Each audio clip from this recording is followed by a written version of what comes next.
Salt melts ice. Everybody knows that. You sprinkle salt on your driveway in winter and the ice disappears. You throw rock salt into a bucket of ice when making ice cream and the temperature drops. Salt melts ice. It sounds obvious. You learned it when you were a child and no one ever corrected you. But that idea is completely wrong. Not wrong about what you see. The ice still disappears, but wrong about what is actually happening. Salt is not some tiny heat source attacking the crystal. It is not injecting energy into the ice or chemically tearing it apart. In fact, the ice was already melting before the salt ever touched it, right at the surface. Water molecules are constantly breaking free from the crystal and then locking back into it again. Melting and freezing are happening at the same time, in perfect balance. The ice looks still, but it is not still at all. What salt really does is disturb that balance. And once you see how that works, you will realize this is not just a story about salt and ice, but about one of the deepest ideas in physics, equilibrium. Before we even talk about salt, we have to ask a much simpler question. What is a block of ice actually doing at 0 degrees Celsius? Most people imagine it as a perfectly still object, frozen solid, completely inactive. It looks rigid. It feels rigid. Nothing seems to be changing. But that appearance is deeply misleading. At exactly 0 degrees Celsius, ice is not static. It is alive with activity at the molecular level. Right at the surface, where the solid meets the air or a thin film of liquid water, two opposite processes are happening at the same time. Water molecules are constantly breaking away from the crystal lattice, escaping into the liquid phase. That is melting at the very same moment. Other water molecules in the liquid near the surface are slowing down, aligning themselves properly, and locking back into the hexagonal lattice of the ice. That is freezing. These two processes never stop. They do not take turns. They do not wait for permission. They happen simultaneously. Molecule by molecule, second after second, at 0 degrees Celsius, something remarkable occurs. The rate at which molecules leave the crystal is exactly equal to the rate at which molecules reattach to it. For every molecule that escapes, another one takes its place. The size of the ice does not change. The amount of liquid water does not change. To your eyes, nothing is happening. But underneath that still surface, there is constant motion, constant exchange, constant microscopic negotiation. This state is called dynamic equilibrium. It is one of the most important ideas in all of physics and chemistry. Equilibrium does not mean nothing is happening. It means opposing processes are happening at the same rate. Stillness at the large scale is often the result of intense balance at the small scale. Think of a calm lake on a windless day. The surface looks flat and unmoving, but the water molecules are vibrating. Currents are shifting. Evaporation is taking place, and condensation from the air is occurring at the same time. The lake level remains constant not because nothing is happening, but because the rates match.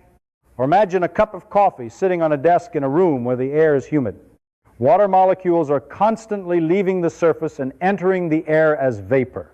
At the same time, water molecules from the air are colliding with the surface and condensing back into the liquid. If the rates are equal, the level in the cup does not change. The system appears quiet, but it is in perfect dynamic balance. Ice at 0 degrees Celsius behaves the same way. The molecules in the crystal lattice are not permanently locked in place. They are vibrating. They are jostling occasionally. A molecule at the surface gains enough energy to break its hydrogen bonds and slip into the liquid layer. That process requires energy. But at 0 degrees, there is just enough thermal energy available for it to happen regularly. Meanwhile, liquid water molecules near the surface are constantly colliding with the crystal. Some of them approach in the right orientation, at the right speed, and with low enough energy to attach themselves to the lattice. When they do, they form new hydrogen bonds and release energy back into the surroundings. So melting absorbs heat and freezing releases heat. At equilibrium. The heat absorbed by melting is exactly balanced by the heat released by freezing. The temperature stays constant. This balance is delicate. It depends on temperature with extraordinary sensitivity. If the temperature rises even slightly above zero, the rate of melting increases more than the rate of freezing, and the ice begins to shrink. If the temperature drops slightly below zero, the rate of freezing overtakes melting, and the ice grows. But at exactly 0 degrees Celsius, under normal pressure, the system is poised at a perfect tie, a silent stalemate. The ice is neither truly growing nor truly shrinking. It is maintaining itself through constant exchange. This is the picture you must hold firmly in your mind. Ice at 0 degrees is not a passive object waiting for something to happen to it. It is already in motion. It is already melting. It is already freezing. It is already engaged in a microscopic struggle that never stops. The apparent stability is the result of equal rates, not the absence of activity. And this matters enormously, because when we later introduce salt, nothing fundamentally new begins. The melting does not suddenly start. It was there all along. What changes is the balance between the two competing processes. The key to understanding salt and ice is not to imagine a force attacking the solid, but to recognize that the system was always dynamic, always negotiating, always on the edge of change. Now there is another piece of the puzzle that almost no one is taught in school, and yet it is essential to understanding what really happens when salt touches ice, even below the melting point. The surface of ice is not perfectly solid. This idea was first proposed in 1842 by Michael Faraday. He noticed something curious. When two pieces of ice are pressed together in a cold room, they stick. They fuse at the point of contact and become one piece. This was not because they were wet in the ordinary sense. The air was cold. The ice was below zero, and yet they bonded. Faraday suggested something radical for his time. He proposed that the surface of ice must have a thin liquid-like layer, only a few molecules thick, even when the bulk of the ice is solid. At first, this seemed almost absurd. Solid should mean solid. Frozen should mean frozen. But modern experiments have confirmed that Faraday was right. Using X-ray scattering, neutron diffraction, atomic force microscopy, and sophisticated spectroscopy techniques, scientists have observed that the outermost molecules on the surface of ice behave differently from those deep inside the crystal. Molecules inside the lattice are surrounded by neighbors in a well-ordered hexagonal structure. Each water molecule forms hydrogen bonds with others in a stable geometric pattern. But molecules at the surface are under-coordinated. They have fewer neighbors. They cannot form the same number of stable bonds. As a result, they are less tightly bound. They vibrate more freely. They are partially disordered. This creates what scientists call a quasi-liquid layer. It is not a full liquid in the ordinary sense, but it is not perfectly crystalline either. It is a thin region, sometimes only a few nanometers thick, where the structure is more fluid and dynamic than the solid beneath it. Remarkably, this surface pre-melting begins at temperatures far below 0 degrees Celsius, even at extremely low temperatures, down to minus 90 degrees Celsius in some measurements. The outermost molecules show signs of disorder compared to the interior. As the temperature approaches zero, this quasi-liquid layer becomes thicker. More molecules participate in the disordered state. The surface becomes increasingly mobile. So when you look at a piece of ice on a winter day, what you are really seeing is a solid core wrapped in an ultra-thin jacket of molecular looseness. It may be invisible to the naked eye, but it is always there. The ice is not a perfectly dry crystal. Its surface is already in a partially melted condition. That fact alone changes how we should think about many everyday experiences. For example, the slipperiness of ice is largely due to this pre-existing liquid-like layer, not primarily due to pressure melting from your shoe or skate blade, as many textbooks once claimed. The pressure under a typical skate blade is not sufficient to lower the melting point enough to create a significant film of water at common skating temperatures. Yet ice is slippery even when you are simply standing on it. The reason is that it already has a built-in lubricating layer at the molecular level. This quasi-liquid layer is also the stage on which the drama with salt will unfold. Salt does not primarily attack the rigid lattice deep inside the ice. It interacts with the thin mobile film at the surface, and that is crucial, because it means salt is not starting from a perfectly solid, inert object. It is entering a system that already contains both solid and liquid components in delicate balance. The melting and freezing processes we discussed earlier occur precisely at this interface. Molecules leave the crystal and enter the surface layer. Molecules from the layer return to the lattice. The equilibrium lives in that thin region. Without the quasi-liquid layer, salt would have no immediate medium in which to dissolve. But because the surface is already slightly liquid-like, grains of salt landing on ice can dissolve almost instantly into that microscopic film. Sodium chloride breaks apart into ions within that layer. And once dissolved, those ions begin to influence the balance between melting and freezing. The presence of this thin film is therefore not a minor detail. It is the enabling condition. It explains why salt can have such a dramatic effect without adding heat, without striking the crystal directly, and without any violent chemical reaction. To truly understand what salt does, you must first accept that ice is not a perfectly rigid block waiting to be attacked.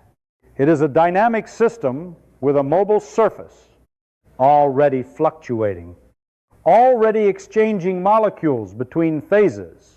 The quasi-liquid layer is the quiet foundation of the entire phenomenon. It is the thin, almost invisible arena where equilibrium is maintained and where, with the addition of salt, that equilibrium can be subtly but decisively disturbed. Now we are ready to see what really happens when salt lands on ice. Forget the picture of salt attacking the crystal or injecting heat into it. That is not what occurs. When you sprinkle salt onto ice, the grains do not immediately burrow into the solid lattice. They land on the quasi-liquid layer that already coats the surface. Because that thin film behaves like liquid water, the salt begins to dissolve almost at once. Sodium chloride separates into sodium ions and chloride ions. Each grain produces billions upon billions of these charged particles, drifting freely within the microscopic layer of water that sits on top of the crystal. Here is the crucial point, and it is the point most people miss. The rate at which ice melts does not significantly increase just because salt is present. The crystal lattice underneath does not suddenly become weaker. The energy required for a surface molecule to break free from the hydrogen-bonded structure remains essentially the same. The temperature has not magically jumped. The internal geometry of the ice has not been rearranged. Surface molecules continue to vibrate, occasionally gaining enough energy to detach and enter the liquid layer. Melting continues at roughly the same pace it had before the salt was added. What changes is the freezing process. For a water molecule in the liquid layer to freeze, it must approach the crystal surface in the correct orientation, lose enough kinetic energy, and lock into the hexagonal lattice at a precise site. When the water is pure, this happens with a certain probability per second. Molecules wander near the surface, and some fraction of them successfully attach, forming new hydrogen bonds and releasing energy in the process. That rate exactly balances the rate of melting at 0 degrees Celsius. But once salt has dissolved, the liquid layer is no longer pure water. It is crowded with sodium and chloride ions. These ions do not chemically destroy the crystal. They do not rip bonds apart. Instead, they interfere statistically and spatially with the process of freezing. They occupy space near the surface. They disrupt the orderly arrangement of water molecules. They alter the local environment in which a molecule would otherwise align itself and attach to the lattice. Imagine trying to park cars in a parking lot that is perfectly designed for them. When the lot is empty, cars can enter smoothly and settle into place with little difficulty. Now imagine that traffic cones are scattered throughout the lot. The parking spaces still exist. The geometry of the lot has not changed. But it becomes harder for cars to maneuver into position. They must weave around obstacles. Some attempts fail. The overall rate at which cars successfully park decreases. The cones did not remove the spaces. They simply reduced the probability of successful parking per unit time. The dissolved ions in the water layer act like those cones. They reduce the probability that a water molecule approaching the surface will successfully integrate into the crystal. In thermodynamic language, they lower the chemical potential of the liquid phase relative to the solid, making it less favorable for molecules to transition from liquid to solid at the same temperature. The freezing rate drops. Fewer molecules per second manage to reattach to the lattice. Meanwhile, melting continues, almost unaffected. Molecules still detach from the surface at roughly the same rate as before. So now the two opposing processes are no longer balanced. Melting proceeds at its usual pace, but freezing has slowed down. For every molecule that escapes the crystal, fewer molecules return. There is a net loss of solid. The ice shrinks. The liquid layer thickens. To an outside observer, it appears as though the salt has melted the ice. But that is not what happened. The ice was always melting. Salt simply prevented it from rebuilding itself at the same speed. This distinction matters because it reveals the real mechanism. No new force was added. No sudden burst of energy was delivered. The system was already dynamic, already engaged in a continuous exchange between solid and liquid. Salt tipped the balance by selectively suppressing one side of the equilibrium. It sabotaged the reconstruction crew while the demolition crew continued working as usual. Once you see the process this way, the phenomenon becomes clearer and more powerful. It is not about destruction. It is about imbalance within a system that was already in motion. Now that we understand the real mechanism, we can do something far more powerful than simply explain what we see. We can make predictions, and prediction is the currency of physics. If a model is correct, it must not only describe the present case, it must tell us what will happen under new conditions. So here is the question. If salt does not actively melt ice, but instead reduces the freezing rate, what should happen as the temperature drops far below 0 degrees Celsius? People who work in cold climates know something very practical. Regula table salt, sodium chloride, stops being effective below about minus 21 degrees Celsius, roughly minus 6 degrees Fahrenheit. At that point, you can spread as much salt as you like on the road, and the ice stubbornly remains. If you believe that salt was some kind of melting agent that directly attacked the crystal, this would be puzzling. why would its melting power suddenly disappear at a specific temperature? What changed about the salt? Did it lose its strength? Did it stop dissolving? None of those explanations make sense. But if you think in terms of dynamic equilibrium, the answer becomes almost inevitable. Remember that at 0 degrees Celsius, melting and freezing rates are equal. When we add salt, freezing slows down while melting stays roughly the same, creating a net loss of ice. Now consider what happens when the temperature drops well below 0. As the system becomes colder, the thermal energy available to the molecules decreases. Surface molecules in the crystal vibrate less intensely. Fewer of them have enough energy to break free from the lattice in any given second. In other words, the melting rate decreases significantly as temperature falls. Freezing also depends on temperature. At lower temperatures, water molecules in the liquid layer move more slowly, making it easier for them to align and attach to the crystal. So in pure water, lowering the temperature increases the freezing tendency relative to melting.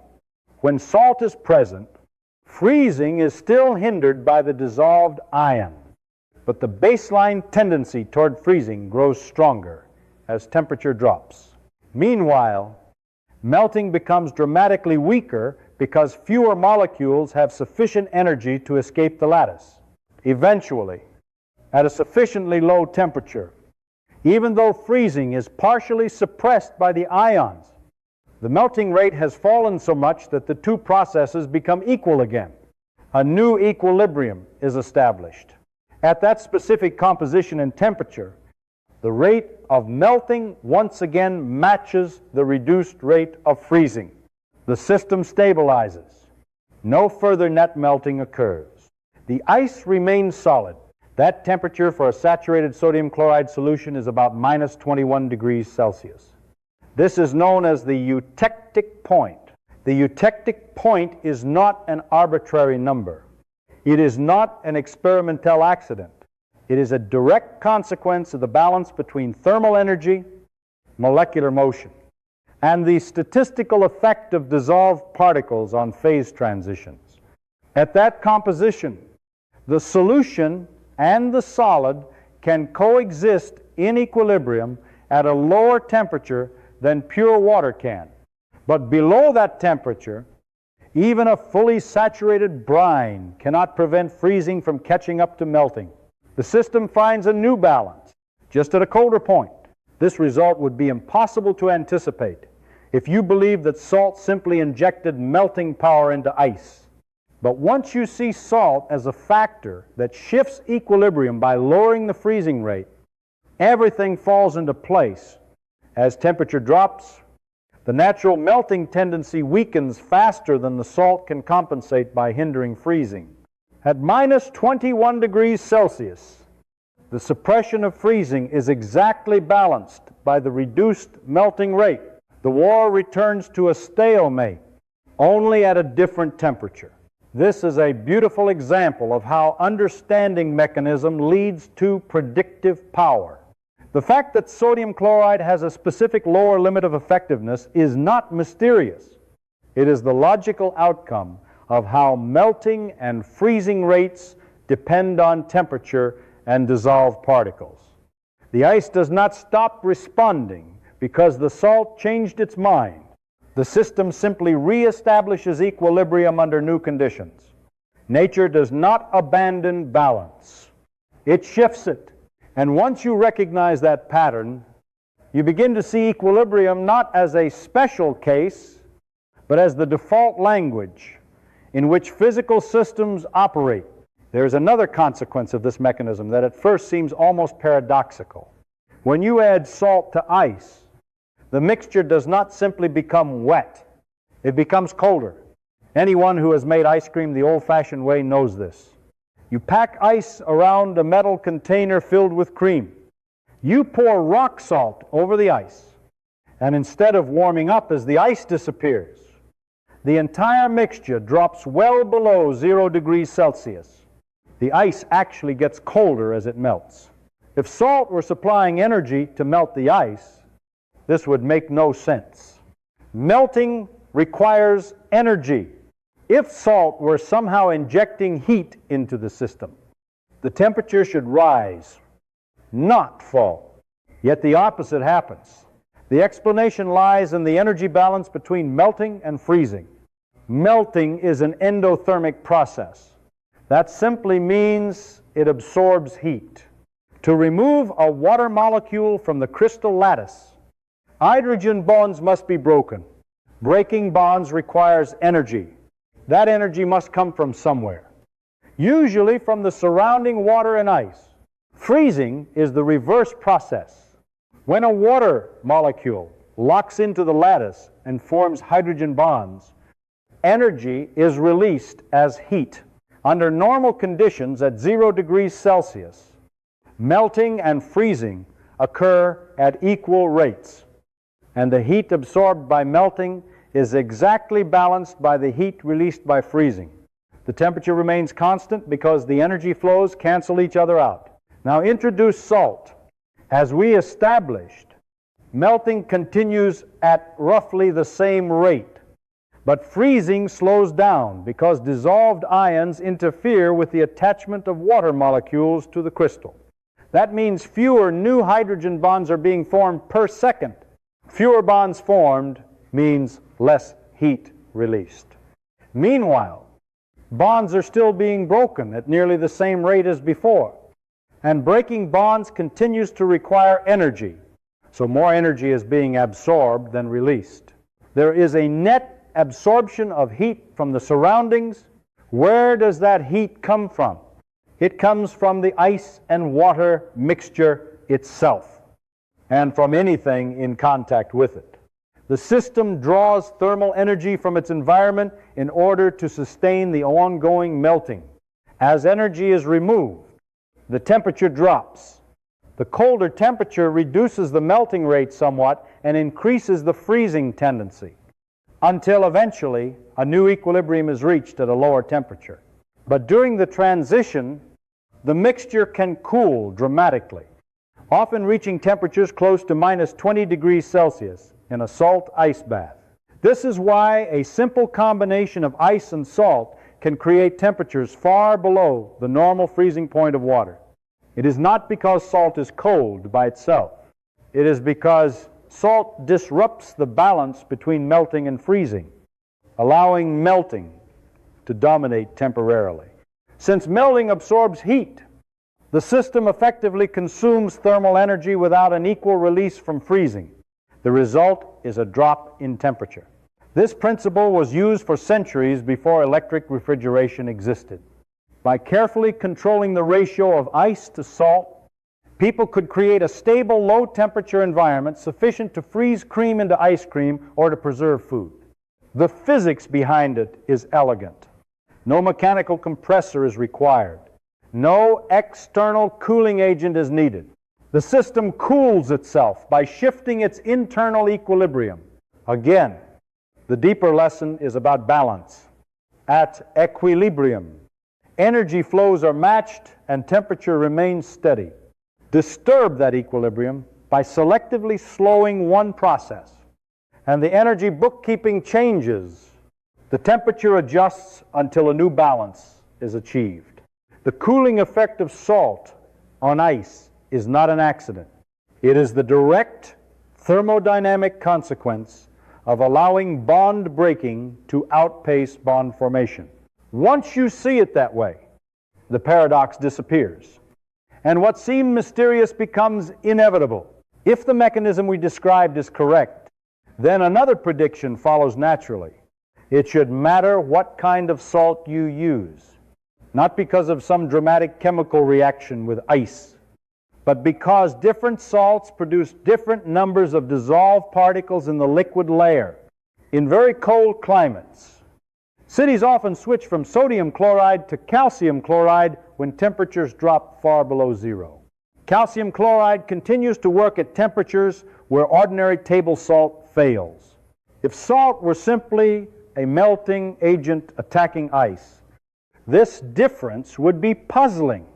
Why would one salt have more melting power than another. But if the key is the disruption of freezing through dissolved particles, then the explanation becomes straightforward. When sodium chloride dissolves in water, it separates into two ions, one sodium ion and one chloride ion. Each formula unit of NaCl gives two particles in solution, calcium chloride. As in caldos behaves differently. When it dissolves, it separates into three ions, one calcium ion and two chloride ions. That means for each formula unit of calcium chloride, you get three dissolved particles instead of two. At the microscopic level, that difference is significant. More dissolved particles means more obstacles in the liquid layer. More obstacles means a greater reduction in the probability that a water molecule will successfully attach to the crystal lattice and freeze. Remember the parking lot analogy. The spaces for freezing still exist. The structure of the ice lattice has not changed. But the dissolved ions act like traffic cones scattered throughout the lot. The more cones you place, the harder it becomes for cars to maneuver into position. If sodium chloride places two cones per unit, calcium chloride places three. With more cones, the freezing rate is suppressed more strongly. That means the imbalance between melting and freezing can persist down to a lower temperature before a new equilibrium is established. As temperature decreases, the natural tendency for water molecules to freeze becomes stronger. For sodium chloride, the suppression of freezing is sufficient only until about minus 21 degrees Celsius. Below that point, melting slows so much that even the hindered freezing rate catches up, and equilibrium is restored. But with calcium chloride, the greater number of dissolved particles reduces the freezing rate more dramatically. As a result, the system must cool further before freezing can match melting again. The eutectic point for calcium chloride solutions lies at a much lower temperature, often near minus 50 degrees Celsius, depending on concentration. That is why calcium chloride is used for de-icing in more extreme conditions. This behavior is an example of what chemists call a colligative property. The term comes from a Latin root meaning collection. A colligative property depends not on the chemical identity of the dissolved substance, but on the number of particles present in solution. Freezing point depression, boiling point elevation, and osmotic pressure all follow this rule. What matters is how many independent particles are floating in the solvent, not what those particles are made of. A sugar molecule does not split into ions in water. So one molecule of sugar produces one dissolved particle, 1 unit of sodium chloride produces 2, 1 unit of calcium chloride produces 3. More particles, stronger disruption, larger shift in equilibrium. The elegance of this principle lies in its simplicity. The detailed chemistry of sodium or calcium is not the main factor. The dominant variable is particle count. By increasing the number of dissolved species, you statistically reduce the ability of water molecules to organize themselves into the ordered structure of ice. The system responds by shifting its equilibrium temperature downward. Different salts, different particle numbers, different freezing points. The prediction matches real-world observations precisely. Once again, understanding the mechanism transforms a collection of practical facts into a coherent picture. It is not that some salts are magically more powerful. It is that they produce more microscopic obstacles to freezing, and that small numerical difference at the molecular level leads to a large and measurable difference in macroscopic behavior. The logic is consistent, predictive, and deeply rooted in equilibrium thermodynamics. What we have really been talking about all along is not salt and ice, but equilibrium. Salt on ice is just one example of a much deeper principle that runs through physics, chemistry, and even biology. A system at equilibrium is not inactive, it is balanced.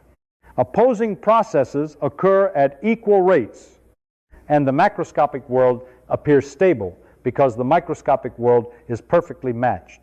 When something disturbs that balance, the system does not collapse into chaos. It shifts. It searches for a new balance point. This idea was articulated clearly in the 19th century in what is now called Le Chatelier principle. If a system at equilibrium is disturbed, it will respond in a way that partially counteracts the disturbance, not completely, not magically reversing what was done, but adjusting enough to restore a new equilibrium. When salt is added to ice, the disturbance is the reduction of the freezing rate. The system responds by lowering its temperature until freezing can once again match melting. The freezing point drops. A new equilibrium is established at a colder temperature. Nothing mystical occurs. The system reorganizes itself according to the constraints imposed on it. The same logic applies in countless other contexts. Compress a gas and its temperature rises. The increased temperature partially resists the compression by increasing pressure. Heat a chemical reaction mixture, and the equilibrium shifts toward the side that absorbs heat, reducing the impact of the temperature change. Add dissolved particles to a solvent, and the freezing point shifts downward, restoring balance between phases under the new conditions. This pattern reveals something profound. The visible event, the melting ice, is not the introduction of a new force. It is the failure of an existing balance to maintain itself under altered conditions. Before the salt was added, melting and freezing were tied. After the salt disrupted freezing, the tie was broken. The ice shrank until a colder equilibrium could restore parity. The system was always dynamic. The salt simply changed the rules of engagement. Nature did not invent a new process. It reweighted existing ones. This way of thinking corrects many common misconceptions. For example, the slipperiness of ice was long attributed mainly to pressure melting under a skate blade. But the pressures involved in ordinary skating are not sufficient to lower the melting point enough to explain the persistent thin water layer. The more accurate explanation lies in the quasi-liquid surface layer that exists even below 0 degrees Celsius. The ice is already close to melting at its surface. The balance between order and disorder is already delicate. Once again, equilibrium, not sudden force, explains the phenomenon. When you begin to look at the world through this lens, many everyday events take on a different character. A dam does not suddenly fail because water appeared. The water was always pressing. The structure simply could no longer maintain equilibrium against the force. A star does not explode because something new begins. The inward pull of gravity was always there, balanced by outward pressure from fusion. When the fuel is exhausted, the balance shifts, and gravity wins. The dramatic event is the visible expression of an imbalance, not the creation of a brand new cause. Salt does not melt ice. Ice was always melting. Salt prevents it from freezing back at the same rate. That small distinction captures the essence of equilibrium. Stability is not the absence of motion. It is the equality of opposing motions. Disturb the equality, and the system moves until equality is restored in a new form. This is how nature negotiates change, not through sudden magic, but through the continuous rebalancing of competing processes that never truly stop.